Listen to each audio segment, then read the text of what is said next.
त्या प्रमाणात रेतीचा उपसा होणं आणि अध्यक्ष महाराज माजी महसूल मंत्री इथं बसलेले आहेत. ओ विखे पाटील साहेब, माजी महसूल मंत्री इथं बसलेले आहेत. त्यांनी जे डेपो पद्धती आणली होती अध्यक्ष महाराज, त्यांनी त्यांच्या काळात सांगितलं की हे चुकीचं झालेलं होतं, हे फेल झालेली आहे, आमचं शासनाचं धोरण आम्ही बदलावायला लागणार, आम्ही करतोय असं आश्वासन मागच्या सरकारमध्ये त्यांनी सांगितलेलं होतं.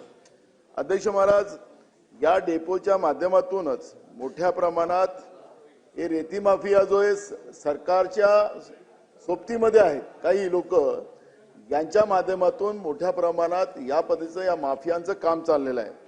अध्यक्ष महाराज, आपल्या सरकारचेच आमदारांनी एक पत्र लिहिलं.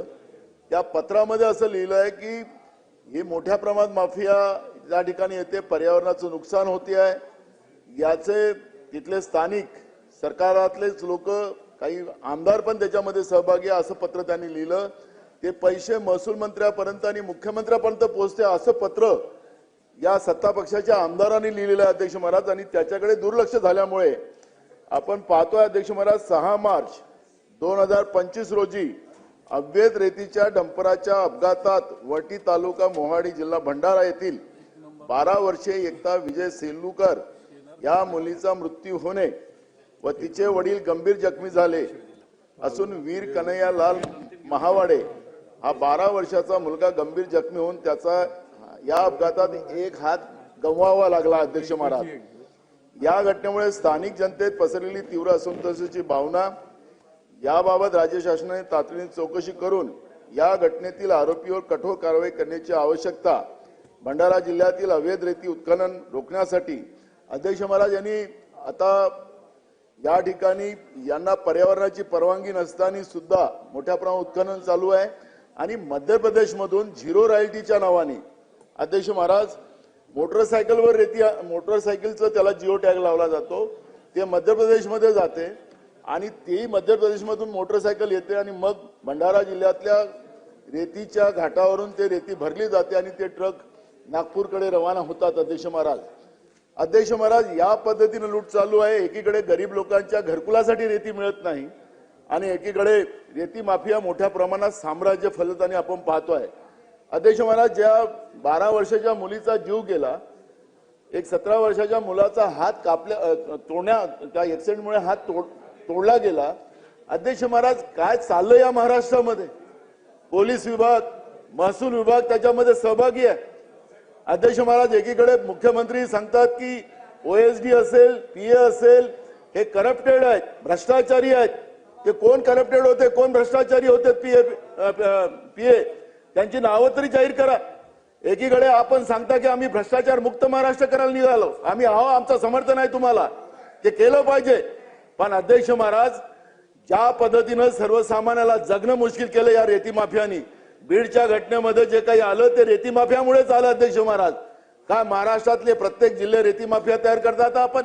अध्यक्ष महाराज, माझी आपल्याला नम्र विनंती आहे. अध्यक्ष महाराज, मी खरं तर आज बजेट असल्यामुळे मी तर याच्यावर चर्चा व्हावी अशी माझी भूमिका होती अध्यक्ष महाराज, म्हणून मी स्थगन मांडला होता, पण आज ते स्थगन बसत नाही. पण अध्यक्ष महाराज, याचं सखोल आम्हाला निवेदन सरकारने द्यावं आणि या रेती माफियाला थांबवण्यासाठी आणि गोरगरीब लोकांना, सुधीर भाऊ तुमचं पण मत त्याचं आहे ना? एक मत आहे आमचं. आणि म्हणून मी आपल्याला सांगतो की सरकारने याचं सखोल निवेदन करावं आणि या रेती माफियाचा बंदोबस्त नुसतं भंडाराच नाही तर महाराष्ट्रामध्ये लागलेल्या किडीला कसं थांबवाल याचं एक निवेदन आपण करावं आणि त्या सूचना आपण माननीय अध्यक्ष महोदय द्याव्यात अशी मी आपल्याला विनंती करतो. अध्यक्ष महाराज, चला आता लक्षवेधी, आपल्याला वेळच नाहीये. लक्षवेधी सूचना, वेळ नाहीये. लक्षवेधी 1:15 पर्यंत क्रमांक 1.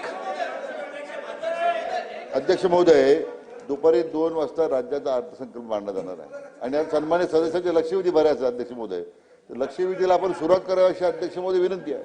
लक्षवेधी क्रमांक 1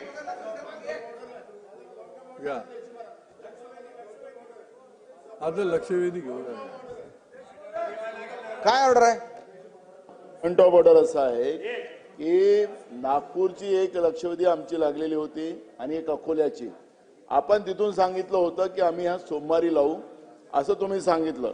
आज कामकाजामध्ये आपण सांगितलेल्या नागपूरच्या आणि अकोल्याच्या लक्षवेधीचा उल्लेख कुठंच नाही.